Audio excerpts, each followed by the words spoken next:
Iran belum memastikan kapan serangan balasan akan diluncurkan ke Israel membalas kematian pemimpin politik Hamas Ismail Haniyeh. Namun Amerika Serikat menyebut telah melihat pergerakan militer Tehran. Kabar ini disampaikan oleh seorang pejabat Amerika Serikat yang dikutip surat kabar Amerika Wall Street Journal pada Selasa 6 Agustus 2024. Menurut pejabat tersebut, Iran mulai memindahkan peluncur rudal. Bahkan dari pantauan mereka, Iran juga telah melakukan pelatihan militer. Mereka berpendapat pergerakan ini mungkin mengindikasikan Iran sedang bersiap untuk melancarkan serangan dalam beberapa hari mendatang. Namun, tim keamanan nasional memberitahu Presiden Amerika Serikat Joe Biden tidak jelas kapan Iran kemungkinan akan melancarkan serangan terhadap Israel.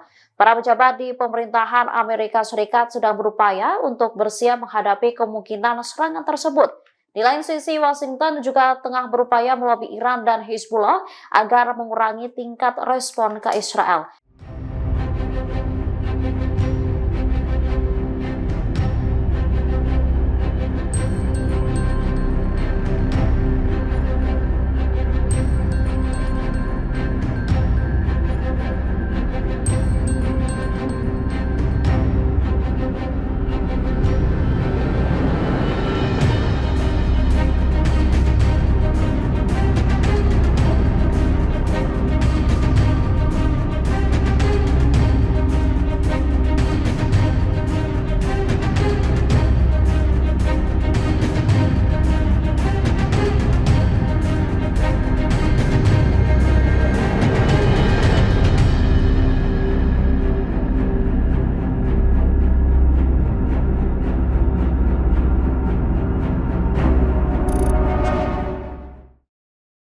Download Tribun X sekarang, menghadirkan lokal menjadi Indonesia.